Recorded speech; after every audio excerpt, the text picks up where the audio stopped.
Bonjour et bienvenue dans ce tutoriel où je vais vous montrer comment mettre en évidence les résultats d'une recherche en les surlignant. Alors pour cela nous allons utiliser le principe de la mise en forme conditionnelle et vous allez obtenir quelque chose dans ce genre-ci.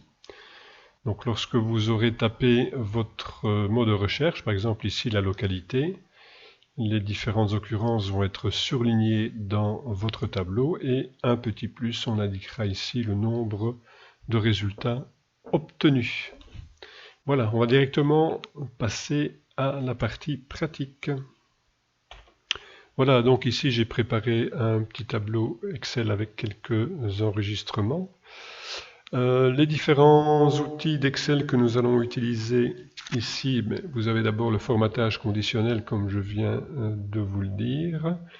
Je vous avais déjà d'ailleurs proposé un petit tuto sur ce thème et que vous pouvez retrouver sur la plateforme StudyShare. On va également utiliser la fonction cherche.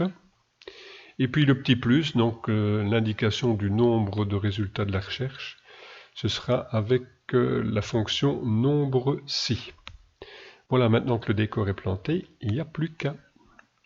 Alors, on va commencer par, donc le plus important, c'est la mise en forme conditionnelle, donc en fonction du résultat de la recherche qui sera encodé dans cette cellule, donc qui est la cellule E2.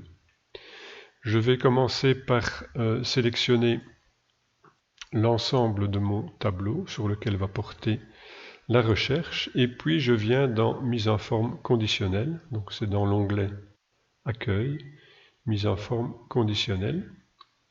Je vais créer une nouvelle règle et je vais venir moi-même indiquer la formule, les conditions que je demande qu'ils soient vérifiées, et c'est la raison pour laquelle je vais utiliser cette dernière option qui se trouve ici. Donc utiliser une formule pour déterminer pour quelle cellule le format sera appliqué. Voilà, donc je clique sur cette option et j'obtiens ici le champ dans lequel je vais encoder ces conditions. Au préalable, vous savez que dans Excel, lorsqu'on veut encoder une formule qui débute par une condition, on utilise le égal si.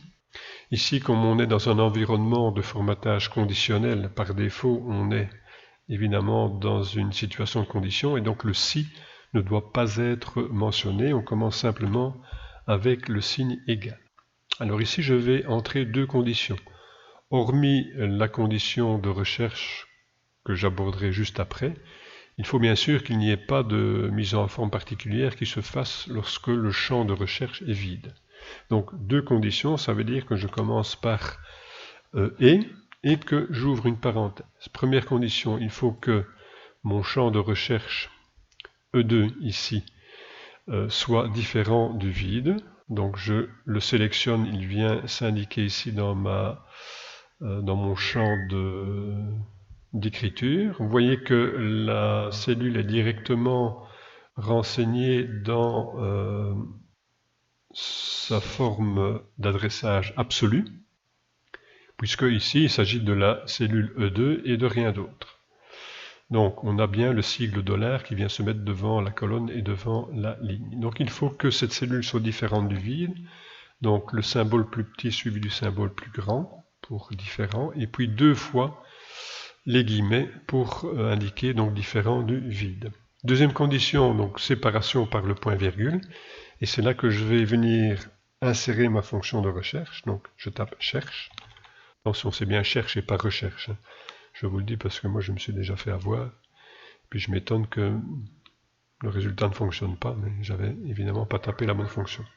J'ouvre une parenthèse, de nouveau je vais d'abord sélectionner la zone dans laquelle j'indique l'objet de ma recherche, donc c'est toujours ici la cellule E2, toujours en adressage absolu, et puis point virgule, et la cellule dans laquelle je vais effectuer ma recherche, c'est la cellule C2, mais évidemment ici il ne s'agit pas de rester de manière figée dans la cellule C2, on va rester dans la colonne C bien sûr, mais on doit pouvoir voyager au niveau des lignes. Donc si l'adressage de la colonne doit rester absolu, par contre celui de la ligne doit être lui relatif. Il faut donc éliminer le $ qui se trouve devant le 2 Et une façon très simple de le faire, c'est d'appuyer sur la touche F4 une première fois, et puis une seconde fois. Vous voyez que le dollar est bien devant le nom de colonne et plus devant le numéro de ligne. Je ferme ma parenthèse une première fois et puis une seconde fois. Reste maintenant à venir déterminer le format que je vais vouloir appliquer. Donc je vais dans remplissage et je vais remplir par exemple avec du jaune fluo pour mon surlignage. Je fais OK. Voilà, en principe c'est terminé. Fonction de recherche, ça a l'air d'être correct. Je fais OK. Voilà, et il n'y a plus qu'à vérifier. Donc je vais venir ici indiquer par exemple rêve. Et j'ai bien rêve qui est surligné à chaque fois. Si je tape par exemple Wangenille, voilà les différentes occurrences qui viennent s'indiquer. Alors le petit plus, donc on va indiquer dans cette cellule le nombre d'occurrences. Et donc il faut évidemment, donc ici, que rien ne s'indique lorsque cette cellule-ci est vide. Donc ça veut dire égal si, j'ouvre la parenthèse, il faut que cette cellule soit différente de vide. Donc si elle est bien différente de vide, je vais taper nombre aussi, donc c'est nb.si. J'ai une virgule, c'est point si.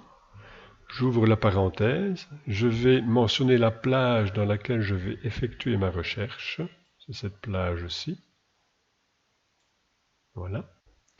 Point virgule et l'objet de ma recherche, c'est ce qui se trouve ici.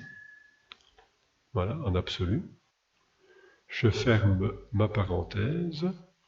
Et dans le cas où la condition de départ, donc E2 différent du vide, n'est pas respectée, je ne dois rien indiquer dans cette cellule.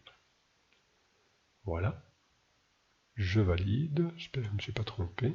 Donc je vais retaper ici Wangenille pour voir si ça fonctionne. Voilà, donc j'ai bien le nombre d'occurrences qui s'affiche. Et je pourrais très bien mettre un formatage conditionnel également sur cette cellule lorsqu'elle n'est pas vide elle-même. Donc je me mets dans la cellule, mise en forme conditionnelle, nouvelle règle, donc je fais comme tantôt, utiliser une formule pour déterminer.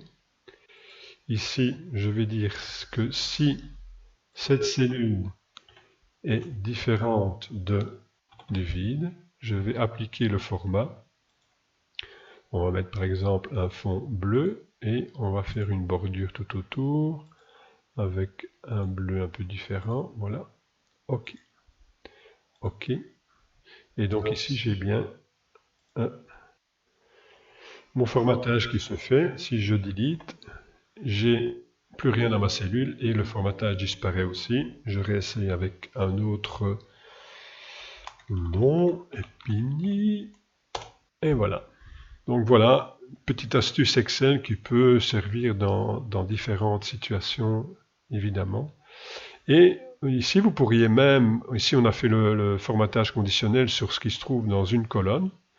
Vous pourriez même avoir la même chose, par exemple, pouvoir rechercher tous les élèves, enfin tous les élèves, ici ce sont des noms, peu importe que ce soit des élèves ou des enseignants ici, toutes les personnes qui ont le même prénom par exemple. Et donc on referait un formatage conditionnel, toujours en mettant comme source de recherche la cellule E2, mais en changeant de colonne de recherche et en utilisant par exemple un autre type de formatage. On pourrait très bien le faire ici. Rapidos, mise en forme conditionnelle, nouvelle règle, claps, voilà, égal, toujours le et. Ceci qui doit être différent du vide, point virgule. Je viens voir dans ma cellule, donc c'est... oups, non, là je me trompe, c'est cherche. Ops, donc toujours ceci, point virgule, dans la deuxième colonne, F4, F4. je referme 2 fois, et ici je vais prendre un autre type de formatage. Je vais prendre voilà, orange par exemple. Je fais OK. Voilà. Et donc, je vais par exemple taper ici Louis. Voilà. Évidemment, ici, c'est une fonction cherche, donc il cherche dans le texte s'il voit Louis. Donc Louise, il le met aussi. Ça, c'est un peu le désavantage de ce genre d'utilisation.